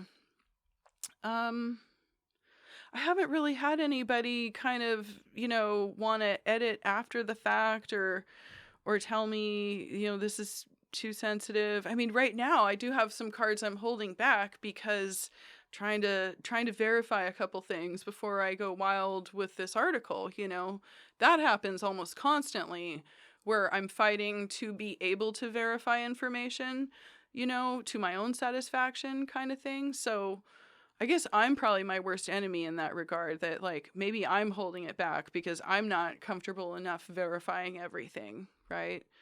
Um yeah. Yeah. Just like I have somebody, for instance, that I'm saying, "Okay, I'm ready to interview your source when your source is ready," and they're like, "No, my source is anonymous. This source may never be interviewed." And I'm kind of trying to finesse that situation a little more, but that may be one of those where the person is never going to be comfortable saying what they need to say. Yeah, it's hard. So I have not found an elegant way to deal with that. I'll just say that. When somebody comes forward and tries to critique it before you publish, Mm-hmm. do you always drop that interview? Like, okay, No, no, I most frequently try to work with them and say, okay, what is it you're worried about? Here's my assurances, like here's how this works, like whatever I can do to sort of get them comfortable with you know talking to me more is usually my best attempt, or I'll say, okay, if there's something off the record, tell me what that is, and I will not say it, you know. Um they'll say, "Oh, the whole thing about that." And I'll go, "Okay. Well, specifically this or specifically that or whatever. So if we talk about this, I need to go here, right?" And they'll say, "Okay, never mind. Say everything." Or, "Okay, never mind. I take it all back. Don't talk about it at all." So I end up sort of tailoring it to either what's factual and public. Like sometimes it's already public knowledge and it's known. And I'll say, so there's no reason that I can't reiterate this, or this is a fact. I'm going to say this. Um, but yeah, I try to give people the respect of sort of representing their truth accurately, if that makes sense. Yeah. yeah, but never let them critique Hmm. it for you. I mean, sometimes they can critique it, and I'll like sometimes it's just a Will you like send them a um. rough draft and then Oh no, they okay? no, no, no. Sometimes I'll copy paste a section with like a huge quote from them, and I'll say, "Okay, is this a fair representation of your statement?" Right?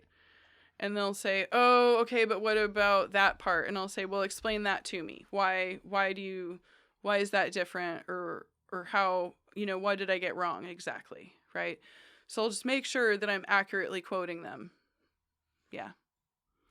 Yeah, this ties into our little that paper agreement I had you Uh-huh. sign because I know you Yeah. wanted to talk about that as well. Yeah. I and I should preface this by saying I'm a little hesitant to talk about it. I think it will be important to do so Mhm. because I think the people listening to the show have a right to know, Okay. and you're the perfect person to talk to about this because you're in the reporting field. Okay. Not to put you on the spot or anything, I'm not searching for advice. I'm kind of just laying out my current Yeah. situation. Yeah. I had a guest on. Uh-huh.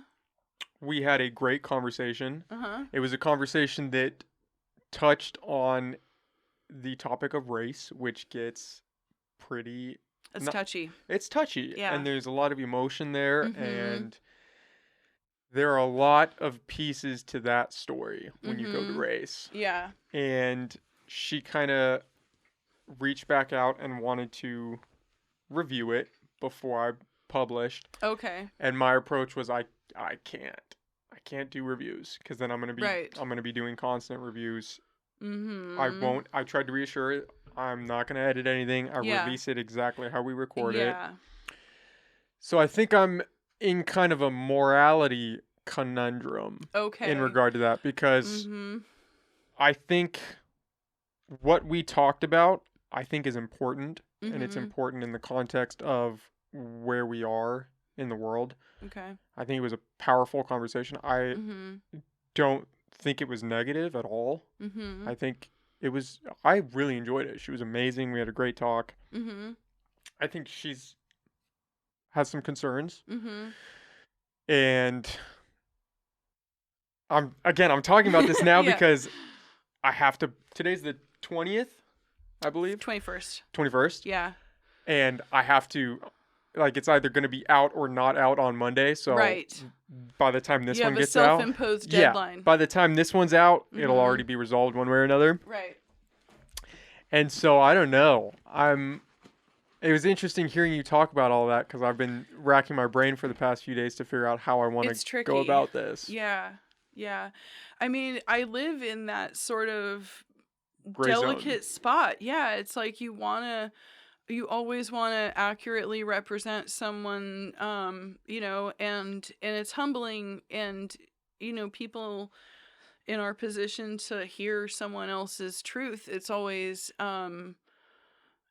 it's a humbling thing, and so we should be grateful, and we should feel honored, I think, sometimes, all the time, to be welcomed into that zone, right? So having said that, you know um it's your podcast, and truth is truth, and reality is reality, and your perspective is different than anyone else's perspective because you're an individual. So running this podcast, it's going to reflect who you are a little bit, and that's part of the fun of it, bouncing off whoever your guest is, and kind of what kind of nuance and what kind of depth there is in that conversation, you know bringing what you have to the table and seeing what they have to bring to the table. So in the context of like social justice matters, race comes up a lot, at least I find it does, and ethnicity and people's backgrounds and just their cultural level of awareness is so different, just completely a huge spectrum of, trying to meet people where they're at in that regard. Um, it's not always easy to be relatable as an interviewer, right? And still be, I don't want to say critical, but to still have sort of a skeptical mind on, and to be able to sort of further a conversation in a tactful but yet and challenging way.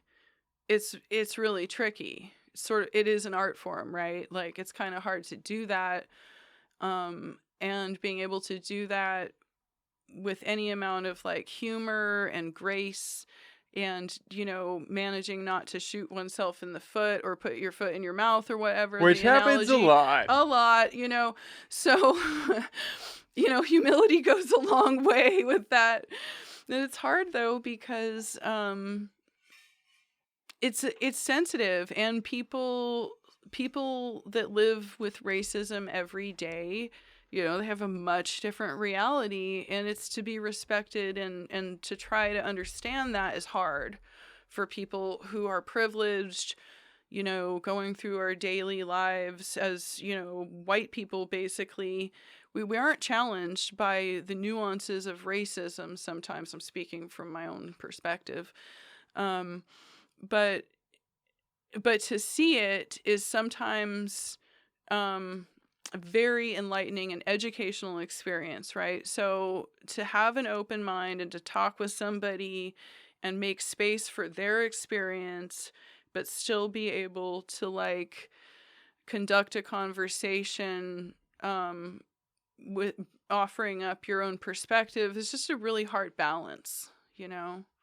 So God, there's like any number of classes on ethics. This is why, because it's like there's not a great answer, Yeah, I you could think. debate it from every angle, right? Yeah, yeah. I think my biggest thing, and it's been a learning curve for sure, is Mm-hmm. just with this podcast and wherever it goes, even if it stays here, Mm-hmm. I want there to be a level of integrity, and Yeah. that surrounds censorship. That surrounds the fact that I'm definitely going to put my foot in my mouth a Mhm. ton, Yeah. and I'm going to say things and then immediately think, "Oh, I don't even agree with that," as I'm saying that. Like, and I'll Right. catch myself sometimes. Sometimes it's in post and it sucks cuz then the mic's gone and that Right. episode is there now, you know? Yeah, yeah. And I worry that if I follow the precedent in this and pull that Mhm. episode, it's censoring to a certain degree, Mhm. and more so than that, I'm now I'm now crafting an image that people who listen to this podcast and hopefully Mhm. enjoy it Mhm. are now getting. I'm Yeah. manufacturing an image, which is something I don't want to do. And I've made mistakes in the past. Mhm. And Human. yeah, Mhm. but I don't want to do that. And I think this Right. would set a slippery standard. And I'm taking steps to resolve that. I now have my Right. little piece of paper. Yeah. That was all started. I did It's that very initially. fun and professional. Yeah, It's it next adds a nice level. flair, and then you see the bar, and you're like, okay, this not so professional. I actually started with a little agreement, Mhm. a waiver, Yeah. and then I stopped because I was like, everyone's pretty cool. Yeah, Casual. I No hadn't had problem. You don't any need it till you need hesitations, it. That's and the now the I need it. lawyer in me. Yeah. Yeah, and Yeah. so I don't know. I don't know where I'm going with that. I think I would definitely be burning a bridge Mhm. in releasing it. I could see that. Really? Yeah, which for me as a person is hard because I want everybody to like me, and I Yeah. work on that. Well, But at the same time, I mean, I don't want to compromise what this is. And mhm. it's so ambiguous because I can't exactly say what the factor in that was Sure. until unfortunately it actually is Yeah. out. Mhm. But it's just tricky. Yeah. It's tricky because this is a It is. special thing to me, and Mhm. putting your Yeah. voice out there. And I've had guests on before that have successfully just bullshitted me, Oh, and I released that, and then after the fact, people said, "Hey, that's not true." So I've been very right. aware of the need to Yeah. just not saying that's what's going on in this instance by any means, Right. but Sure. I don't want to manufacture what this is. Totally. And I think there's some understanding that when you come on, one of the steps I'm taking is from here on out, this is the Mhm. last one that won't be live. So Mm. then it almost takes it out of my hand. I'm Yeah. gonna tell the person, hey, we're gonna go I live. almost asked, "Where's the live?" Yeah. Yeah. And Yeah. actually, that's an even better idea. I'm gonna get a light too and hang it from the ceiling that says "Going Live," and I'm gonna flick it on and say, "Okay, we're going Ding ding live." ding. Yeah. No ambiguous thing there. Yeah, you Because got to then know. that almost takes the problem out of my hands. Well, it was already out there. It's live. So then if somebody Yeah. comes on and says some wild shit, Yeah. it's already in the ether. You That's know. true. And I personally I like the I call it the fly on the wall effect, right? But that's what it is. You never know what's going to happen live, and so there's maybe a mixed blessing because then people know that they instantly feel on the spot, right? So maybe they'll clam up a little more, or maybe if they're a certain personality type, maybe they'll let it go a little more if they know they're live for some reason, right? Like it's really interesting to watch people have a different reaction on a planned video camera. We're recording in 3 2 1 versus we're already live, what do you have to say? It's just you never know how people are going to react to that. But I totally see your point that if you're live, it's out there, it's It's out of out my of your hands. hands, It's out of totally my out of your hands. hands. Yeah. And if this had been a conversation, there's very different. I I try to be a very honest guy, Mhm. and just like that's a core foundation for me. Is I'm not gonna bullshit you. I'm gonna I Mhm. can't control what you do, but I can control what I do. Right. And so that's why I think this is hard because this is a very ethically ambiguous situation. I think, Right. or at least morally, it is for me. Okay. Trying to figure out what I want to do with this because it's going to Yeah. change the podcast one way or another. Like there's these forks in the road that So you you're hit. looking at either scrapping the whole episode? Yeah, because I couldn't just release it in chunks because then it sets the standard. Oh, if he chunked this one, has he chunked Right. previous So are ones? Has you he chunked? editing out select parts? Then you're not Are you trustworthy cherry anymore. Once you lose picking? the trust, Yeah. everything is gone. Right. Right. I can see that. Like I sometimes battle with that myself. Like recently I did an interview with just a short, we probably talked on camera for, not quite 20 minutes, maybe right around 20 minutes, but Steven Stewart, he's running for judge. So I clipped up this interview into several little pieces, each question, and I thought, I always battle with this, I've decided to ignore this little nagging voice in the back of my head because I think there is value in basically editing. It's not being cherry picking, right? It's really just, here's the question I asked, here's his answer.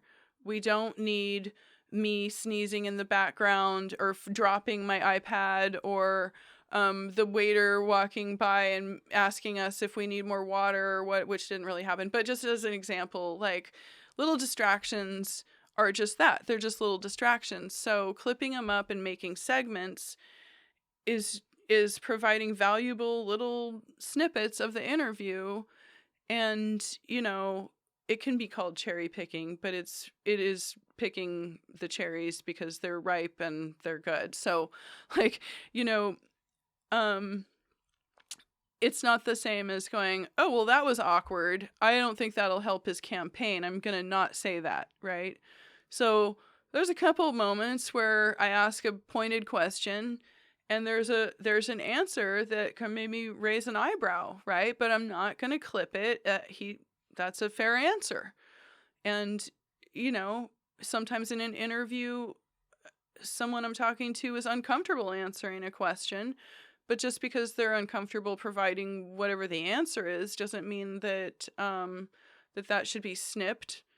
So, yeah, I let it ride, and I may cut it out and make it a separate clip. But yeah, I think there's value in just using your sort of editorial discretion on that, and it's always a fine balance between, but I always do like having a full thing on there too. And usually when I do that, I'll say raw or full video or unedited or something so people know what they're getting into. And, I think there's value in that because people then know, oh, all she took out were these little segments where there was an actual question and answer, or, oh, we're missing this whole part where this weird person came up and said hi out of nowhere in the live stream and it made no sense and it doesn't matter. So, I don't know if that applies to your podcast because you seem to have a really streamlined conversation. That's kind of the problem. I mean, it's Yeah. great. That's the best aspect of the podcast. That would be the Uh-huh. problem cutting portions out is Right. you could make something somebody says have a very different meaning if you start cutting out portions. Yeah, you got to keep it in Look at, context. especially with the flow of this conversation, we've merged from one topic to another and come back. And so if I Right. remove that comeback or the portion in the middle where we still touch on it a little bit, then you miss out on that and it changes the whole frame. Absolutely. Which is then it's Yeah. all lost. Yeah, so that's another thing to be careful of. You want to make sure that you're giving your audience an accurate representation of what was said. So that's usually where I sweat the most, is making sure that I'm quoting someone accurately, Yeah. It would be horrifying to be known as, the reporter that went rogue and, printed something that was off the record or misquoted somebody or something like that. And there's always mistakes. People make mistakes. And, I'm not afraid to admit if I've made a mistake. So hopefully I don't have to do that anytime soon. And yeah, and there's always just doing better, like trying to make something smoother or articulate something more accurately. Like there's just always trying to do better, which I think is different than making a mistake, and saying, okay, I need to fix that. So the worst thing is to make a mistake and then make no attempt to fix it, right? That's when it gets dark. Yeah. That's when, that's a problem. Totally. Yeah.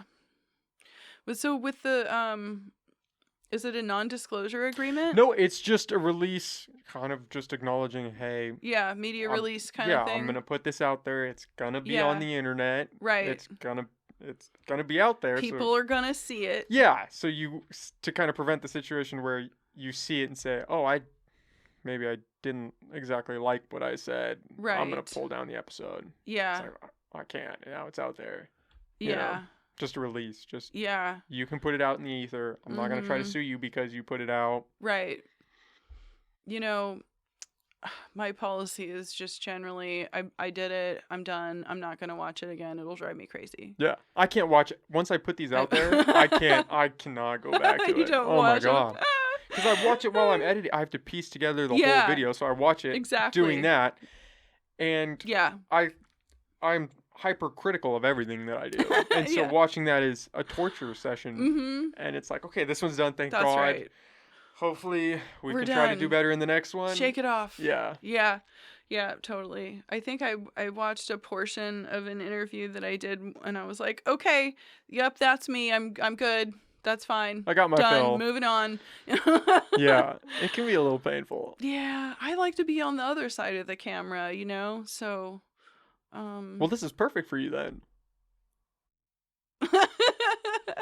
I'm pretending.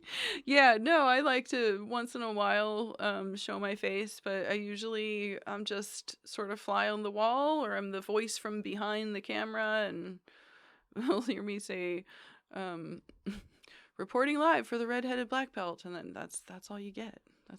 There's no face. I'd imagine you get a lot out of being that fly though, because people just Oh they yeah. kind of It's you interesting. blend in. You just blend in, I and really then they like say it. whatever. Yeah, sometimes people even forget I'm there. You know, if I'm not waving the camera in their face and it's a pretty small little device. It does have, like, when I have it all set up, there's this little microphone attached to it and it has this thing that I call the Einstein hair on it, which is just the wind buffer, you know, but it looks like Einstein's hair. So that draws some attention. But if I can get away with not having that fancy thing on, then it's really incognito. I can just kind of sneak around, especially at like a public event where even if it's just something casual, it's just really fun to see people in their native environment. Just sort of, it's it's it's a little bit like being at the zoo. I'm just watching people do their thing. They're out being their normal selves, you know, whether it's like the farmers market thing or it's cops doing their work at a car accident or yeah, it's really fun. I particularly like protests because people are ready, they want to talk, they have something to say. That's where the They action's have this at. catchphrase, there's usually a bullhorn and some chanting, you know. Yeah, so I had to get that microphone for those things. And it really did improve the sound quality with the little shotgun mic, and so it centers on the action and blocks out, like, say, noise from the road traffic or the bullhorn behind me or whatever it might be. So it kind of focuses where I need it to. It's been fun. Yeah. And it's perfect in today's world because everybody has their cell phone out. So you really Yeah, just the reason I do this, not just because I can't afford a real camera, like a big camera, which would be my fantasy world to have actual camera equipment, you know, but I like to be able to kind of be Johnny on the spot and be able to instantly upload stuff and to live stream is really kind of a neat trick. And you can't do that with just your average camera, right? So I need to have that digital upload ability and I can be sort of out in the field, you know, or mostly in front of the courthouse or wherever I am for whatever it is, and upload things immediately for the editor or edit things in my device. You know, I sort of have my computer in my hand, so I'm able to work really quickly. Yeah, and that makes it doable. Like a lot of the time, I'm not able to make it home to edit an article completely. If I have to get it sort of in under the gun, you know, and there's sometimes that I'm just sort of feeding details to an editor and saying, which would be Kim Kemp doing the breaking news thing. So she's on one end writing it up and summarizing the action and I'm like at the scene feeding her details and information. It's really a tag team thing. So it's very exciting and fun, just depending on what it is. Sometimes it's really sad. It's not fun. Yeah. Yeah, like we were talking about those accident ones. That would be Yeah. hard. Or the murder one. The murder one is a little disturbing. So how does that work? Are you like contracted out through Redheaded Black Belt and they just buy your stuff instantly, or do you have to like auction your videos? No, I check with an editor before I start working on something, and I'll say, "Hey, are you interested in an article about this?" Like basically I'll pitch an idea, or I'll say, "Hey, I already have this lined up. Would you be interested in either an article or a live stream for Kim?" I'll do the live streams for her, so at the Redheaded Black Belt. So, she'll either say, "Oh, we already have that covered," or "Sure, I need X, Y, and Z, photos, videos, or something like that." So I'll just make sure that I have an outlet for it. And then just do whatever seems appropriate and write an article if I can. And then, yeah, so as a freelancer, yeah, I just sort of kind of pitch what I'm doing, and either they bite on it or they don't. So you more so start kind of with a lead or with a general idea and pitch that. It's not you go out, "Oh, I'm just going to film this and see if anybody wants that." I mean, sometimes I take it upon myself and, ask, forgiveness rather than permission kind of thing. And it's in my prerogative. So and when I do that, I usually have a lot of material that I have nothing to do with at the end of the day, because I'm not always able to sell an article or have somebody pay me to record something or whatever. So that's sort of what spawned the YouTube channel, because I just needed to have an outlet for the stuff. So I just started making kind of little, pretty amateur videos, frankly, just to kind of put it out there as quickly as I was able to record it, basically. So it's not polished, Great spot for it though. I think you put out some stuff today. I did. Yeah. I did. I was just working at the house before I left, and I thought, well, just gonna upload this quick. So yeah, I segmented that interview, and I've got a few more pieces of it that I can't wait to. I'm just gonna put a little caption at the front saying who it is and what the question was, and then let him answer the question. Yeah. I mean, perfect. You could just video and I mean, how great is YouTube? I love YouTube, actually. I hate their censorship stance. Like, yeah, what they kind of stand for is a problem, but I've had it by me. Oh, you have? Oh. They pulled a whole video. Really? Like I'm gonna say it was like a 3-hour podcast. Oh my god. Yeah. What was the topic? This is where it gets dicey. I had on a guest who was talking about election fraud. She felt very strongly that, it was going to come out that Trump had actually won. Okay. That there was a lot of election fraud. Mm-hmm. And YouTube was not having any of that. Wow. Yeah, they hit me with a strike or a warning for a strike. I don't think I got the full strike. Yeah, I think they spanked me, but they didn't say, okay, yeah, now we're going to have a problem. But they pulled the whole video and cited the fact that you are not allowed to talk about there being any election fraud on the platform in regards to anything. That's interesting. It's kind of a problem, right? Because what if you're talking about a local election? Election fraud itself happens. It's a thing. It's a phrase for a reason. It's a word. It's a thing. It's not a mythical animal. It's not a mythical animal. Yeah. So I do find that problematic, but I do also understand not giving somebody a free reign to spout fake news, right? That's weird. But like, just that people, will never understand. But I digress. So you and me both.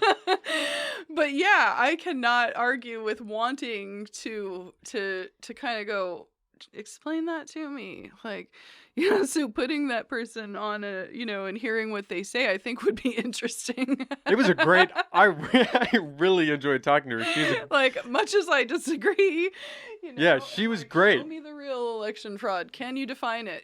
She had a lot of stuff. Which was what was surprising about that was the part that they flagged, because I believe we had talked about DUMBs, which are deep underground military bases where they're keeping children. We talked about that, Okay. but that didn't get flagged. So you can talk about that.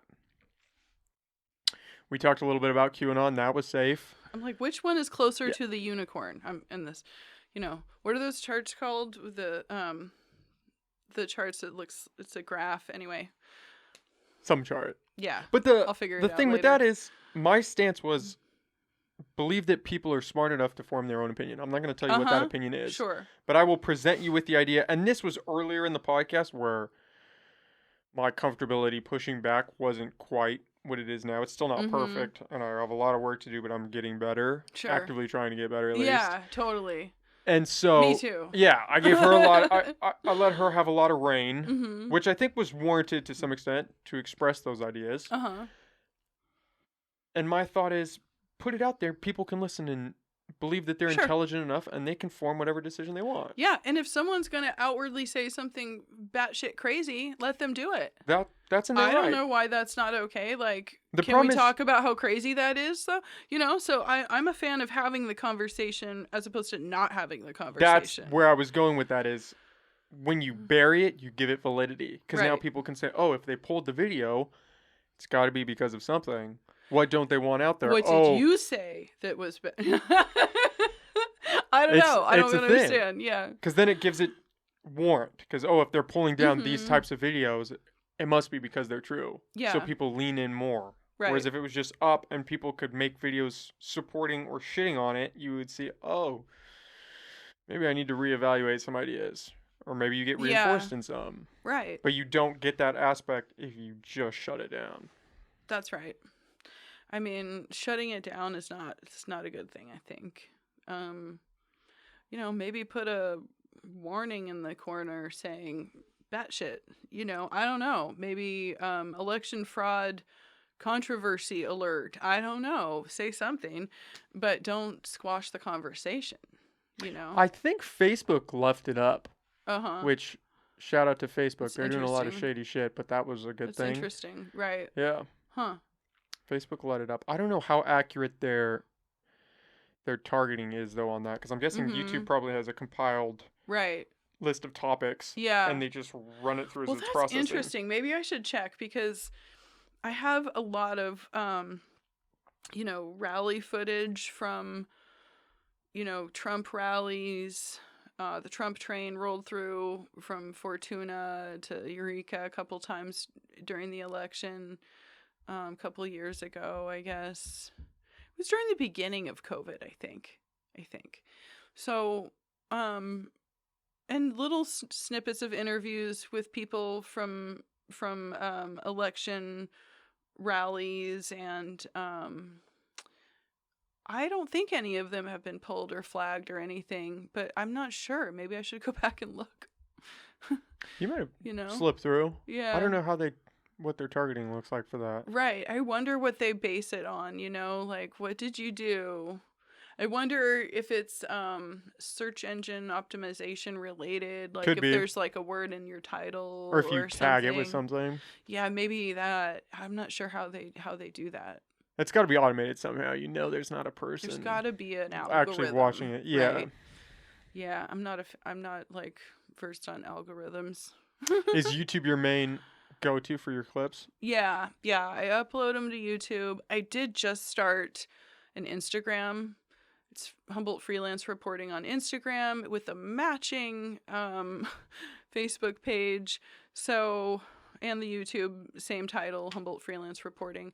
So, at the urging of Kim Kemp, who's constantly pushing me to be better and do more and be better.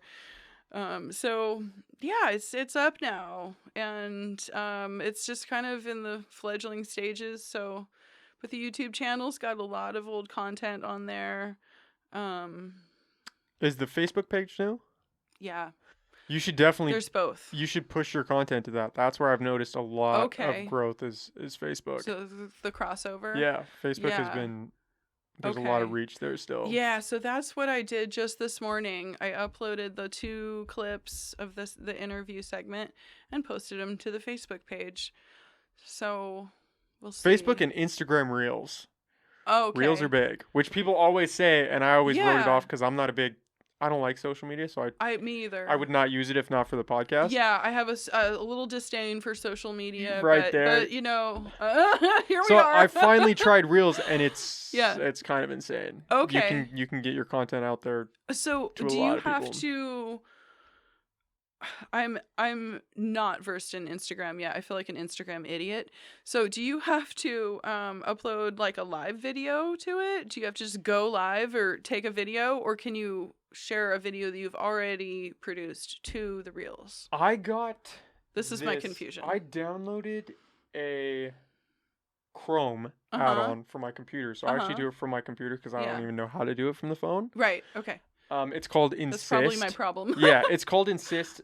If you want to do it this way, that's Yeah. why I'm plugging I'm gonna that. look into this. It's Yeah. called Insist, and I just upload it from my computer. So like if I pull a clip from the podcast, it has to be a minute or less. Okay. So I'll clip that, upload it from my computer to Instagram Yeah. through that, because you can't access Instagram Reels through just the Instagram web browser. You have to use Insist or another platform like it. Okay. And Because I could do a lot of that. I just have not figured out really how to utilize it in the best way. yeah, there are a ton of YouTube videos. I'm still not really the person to ask because We're both I've done like 3, figuring it and I'm out. still Yeah. Okay. You've done 3 more than me. yeah. I've been adding music to some, not music to others. I'm still trying to figure out the tagging, Right. but it's kind of crazy. You can just I think I have a whole 5 it out there. posts on my reporting Instagram channel. Yeah. It's really sad. I did the IGTV videos. Did you do that? I did a lot of those. Those get some okay traction, but Reels, it's a big difference. Okay. And my stuff is already really dorky political. It's and like you already have the short clips there. It's perfect. Yeah, I bet that would really take off. I'm going to try to do that more because I just haven't learned how to figure it out, how to make use of it. But I think that would behoove me. And, I already have the material. I have so much material. So much. I have flashback material. Oh my God, I have so much fun stuff. And I just would love to find a way to snip it and throw it out there. Even if it's just a flashback, I kind of have fun things in store. But yeah, it's my constant battle. There's not enough time. Yeah. Editing is just the most time-consuming thing. You're preaching to the choir. Seriously. So, favorite quote coming to mind right now. From Beowulf, Grendel, the monster. Grendel said, "Tedium is the worst pain." And it is. Tedium is the worst pain. I feel that, like, completely. So, audio editing, video editing, super painful, very tedious, but very worth it. So you get this, you get this product that you're proud of. You feel like you were an artist in some way. And it's also sort of satisfying to be able to supply information to at least me. I feel like a nerd saying that, but to be able to give people information in a palatable way that is interesting, I think that's cool. It's fun. Yeah. And it's your artistic outreach, right? That's how I feel about this. Even reporting, you put your creative spin on it, how you film the video, what angle you take. That's true. It's your baby. It's always a work in progress. Like after this interview, we were sitting at the Eagle House and it's this beautiful environment and even the sounds are cool, and the background sounds and I love old architecture and just Victorian stuff. So it's fun. So I'm sitting there thinking everything's looking great, and I had played with my camera angle a bit and fussed with it, and the lighting was weird at one spot, so I switched, and then after the fact, I'm looking at it and I'm going, damn it, this was not the best. Like, why don't these look better? Why is the lighting off? Because it's dim in the freaking Eagle House, So there's like little things that, learning curve probably, right? And the fact that I'm working with just my iPhone. It's not the most professional, high grade camera equipment we're talking about. It's pretty basic. So even though it's the most fancy one, but I digress, it's just not optimal, right, for every situation. So just looking at things after the fact and kind of having a little remorse. But, there's tricks, but still it's kind of like, oh, if I had realized that at the time, So I don't there's know if always that. I don't know if that ever goes away. I don't think so. It can't. Those Right? I'm sure I'll those deal little with that. challenges. Yeah. I'm Yeah. still I think I'm always going to be going through that. Right. Always. I'm hopeful that I'll get it right. One of these days it'll be perfect. I will have found all the kinks in my system. I'll know my equipment well enough to go, oh, this thing is going to adjust and I'll put it this way, or all those things. But I don't know. I keep thinking more equipment is the answer. Welcome to my life. Take a look around. Yeah. I'm taking notes here. No, I swear I'm thinking, God, I need to just get more options. I need more options. So that's where I'm at, where I don't have enough to work with. Like, I want to play with, does this sound better this way? Does this look better with this? Like my new thing that I want is a light to clamp onto the pole above the microphone, so that for that time in the Eagle House, I would have had an extra light to angle. It would have been maybe better. Little things that you don't know until after. I don't know. I don't know if I ever actually want to hit that moment of perfection. I'm definitely chasing it. Don't get me wrong. I Yeah. definitely every time Right. there's something to be worked on. Yeah. But in a sadistic way, I kind of like that because it always keeps me in check. I never That's start right. getting too big for my britches, saying, That's "Oh, I've got, Perfection. yeah, I've got this. I know what I'm doing." I'm Flawless. I'm constantly humbled by this podcast. Yeah. Well, that's good. That's a Yeah. good way to be, I think if you can always evolve, then you're in a good spot. And being stagnant is sort of like, if you feel like you're perfect and you can do, you've reached the pinnacle of podcast success, then you may have hit stagnancy and not realized it. Right? Yeah. That's how I would feel too. There's that quote, and I can't think of what the words are, but it's when you stop striving for perfection and you think you've made it, that's when you're really lost in life. Oh, yep. Because you should always be trying to hit that next pier and reach that next level and grind harder, because there's always more work to be done. You could always be working harder at relationships, at your career, at your passions. There's always something. Yeah. That's totally true. And I think that, like, a lot of people maybe aren't thinking that way, aren't thinking proactively in that sense. So, it's refreshing actually to hear somebody say, "Oh, I'm striving to do better because I know what I'm doing is can be improved on, or I'm learning," right? That's great, because there's always more information to be had, and I think perspective gives people that, experience, and perspective builds on that, and you can't have a lack of experience in something. I think that's always good, so yeah. Okay. Well, we've done like a solid 2 hours. I was wondering how long has this. I'm like, where am I? Time flies, right? We're gonna go and it's gonna be dark outside. Exactly. Do you want to plug where people can find you, find your pages, yeah. your new Facebook, your new Instagram? Yeah, thank you. So Humboldt YouTube. Humboldt YouTube. That's the new YouTube that's coming out. That's the new YouTube. Yeah, no, it's Humboldt Freelance Reporting on YouTube. So you can find me there with little segments and clips. It's mostly stuff that has already been published or put somewhere, mostly on the Red-Headed Black Belt. So I do reporting for the Red-Headed Black Belt, and that's online and on Facebook, so you can find my reporting there. And then the new Facebook page is Ryan Hutson at Humboldt Freelance Reporting. It's so new that I haven't figured out how to really say it smoothly. And then the Instagram is also Humboldt Freelance Reporting, and I think if you Google my name, it'll pop up too. Yeah. And a website, which, gosh, is also Humboldt Freelance Reporting. So I tried to Google my own website and it didn't pop up, so I'm not sure I have the link correct. But that's in the works, so yeah. It's a thing. It's a thing. It's you out can there. Find it. Yeah. All right. Well, Ryan, thank you very much. Thank you. Ryan Hutson, people.